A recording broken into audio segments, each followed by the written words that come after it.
just going to quickly talk about the ending of the San Ysidro Teachers Strike and talk about that a quick minute. So I'm going to read a quick article the same way I did before in the previous video, then give some commentary on that.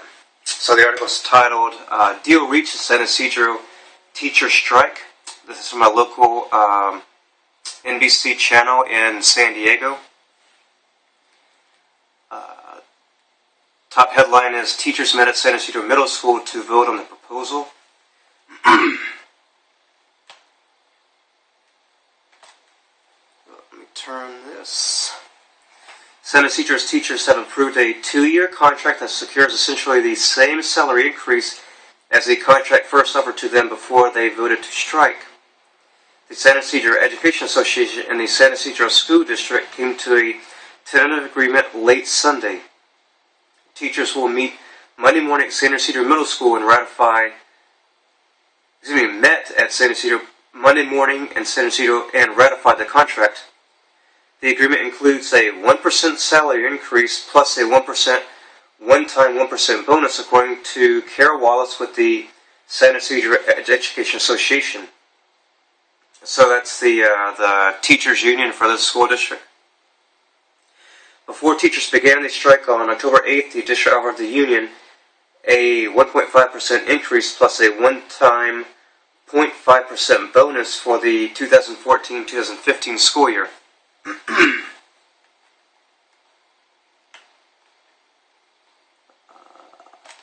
Under the approved contract, full-day kindergarten begins in November and teachers will not have to work 5 minutes extra a day as first proposed by the district. In 2015 to 2016, San Ysidro Education Association teachers will have a professional development day, but it won't be added to the calendar. Instead, it will replace an existing prep day. The proposal was apparently good enough for most teachers, but still a concern for others. It definitely isn't what I think we stood out there and fought for, said Tina Bernard, 6th grade teacher at Ocean View Hill School.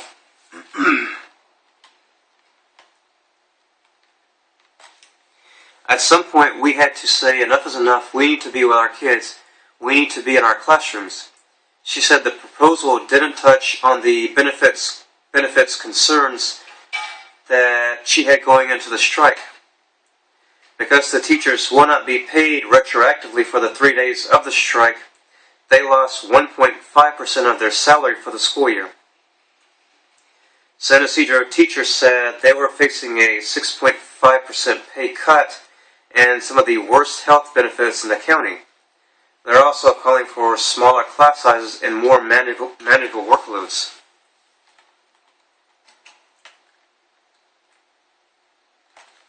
However, district officials countered, saying they are dealing with a financial crisis. Interim Superintendent George Cameron says the district is in negative certification, meaning its finances are so bad that the San Diego County Office of Education has to oversee its spending. Overall, the strike cost the district a net total of $200,000, including salary for substitute teachers, plus security, loss of average daily attendance funds, minus the salaries they didn't pay teachers for the 3 days. Student attendance fell to 60% on the first day of the strike and then dropped to just 44% by Friday, he added. It really created a more financial hardship for the school district, obviously, Cameron said Monday. On Friday, children were caught up in a chaotic scene at the San Ysidro School District offices when a group of striking teachers and supporters pushed their way into the building. There were no arrests or injuries. Substitute teachers were brought in so classes could continue while teachers were on picket lines.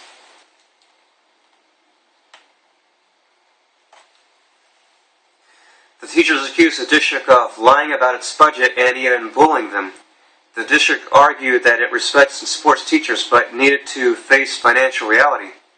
According to Transparent California, the median teacher in the San Ysidro Elementary School District received $80,259.89 in total pay and benefits in 2013. Okay, so that's the end of the article there. Well, that's kind of interesting there. A couple of thoughts I have about this is they're saying that the district didn't pay. Well, first let me back up. The teacher's saying that they lost 1.5% of their total pay for the year. Actually, in effect, they may have lost it from the district, but when you pay union dues, historically what I've thought has happened is that part of the amount of union dues is going towards a reserve, a safe fund, that way in case you do have to go out and strike, that way you can take that money that's in that reserve and then you can live off that. Obviously, since you're not working and not getting money from your employer, you can take that money that you've been putting in, part of your union dues, to be able to go into to support yourself while you're on the picket line. Seems kind of the way that I see it is that a lot of the ways that the teachers got their way, to be honest. So it seems the way that the school district kind of folded in this whole thing. Let me go back and see exactly where the specifics were. So I remember the teachers had they had a bonus pay. Then they had like a salary increase. It was like 1.5%. Then the only thing where they didn't really get was the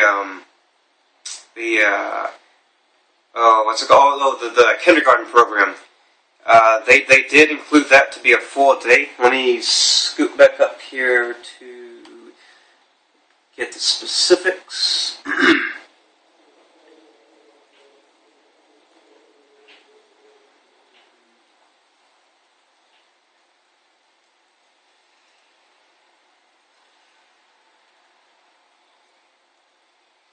Okay.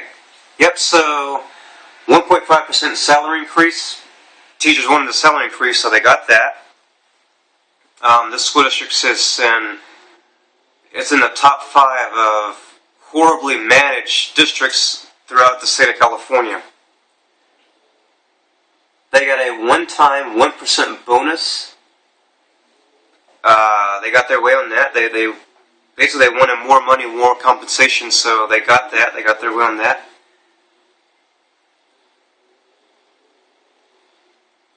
And then the part where about the whole kindergarten thing, that a couple of teachers and kindergarten teachers didn't want to have.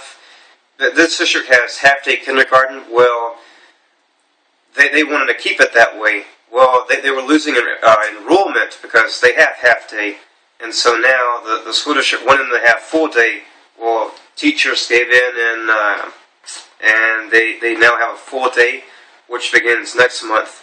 So that's one area where school district did get something. So it kind of seems that way that school district gave some, teachers gave a little bit. So it seems like it really was a compromise, to be honest.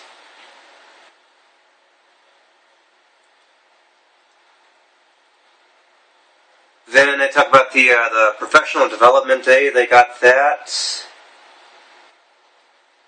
So it seems like it was a one-for-one trade. So there was the prep day and the development day. They basically switched that out, one-for-one.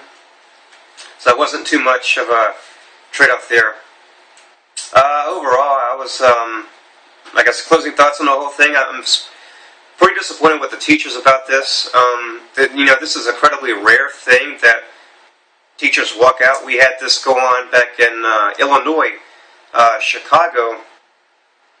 It was either earlier this year or it was sometime last year. I believe it was sometime this year. It's pretty important there. I don't see this instance in San Ysidro the same as I did in Chicago. And in Chicago, they were closing schools, and they got like a right-wing Democrat mayor, Rahm Emanuel, and he basically like screws over the teachers. I mean, I can't even believe this guy is a Democrat. I mean, this is a whole other issue for a separate video, but Rahm Emanuel, I'm really surprised that he's a Democrat. He's like a right-winger on a lot of issues. Let's see, the way he treats teachers and teachers' unions, the way he treats his Middle East viewpoints and all that. He's like a big-time hawk on foreign policy. But nonetheless, teachers in Illinois did walk out. There was teacher strike back in Hawaii back in the 90s, I believe, or early 2000s. I mean, teacher strikes are incredibly rare. So the fact that we had one in the county where I live, and pretty close, matter of fact. So it's pretty surprising. But you know, as I said before, I was pretty disappointed with the teachers that they did this stunt. And then, as I said before, that they actually threatened the substitute teachers who came in there to do the work that teachers chose not to do because they didn't get their way. So they went out there and they're like, "Oh, you better not come and take our classes," and things like that. And so another thing is that they were like taking their pictures and posting them on Twitter and things like that. You know, and I heard like as substitutes were driving into the school parking lots, they were calling them scabs and things like that. Well, there wouldn't be substitute teachers coming there to do your job if you did your job. I mean, it's even hard to think of even other industries where people would just walk off their job and choose to quit and do this today. I mean, it was popular in the 20th century with a lot of blue-collar industries, but just not anymore. So, anyways, that's all I have to say about this. Please give your comments, feedback in the comments section below. Share the video. Other than that, thanks for watching, and I'll talk to you soon.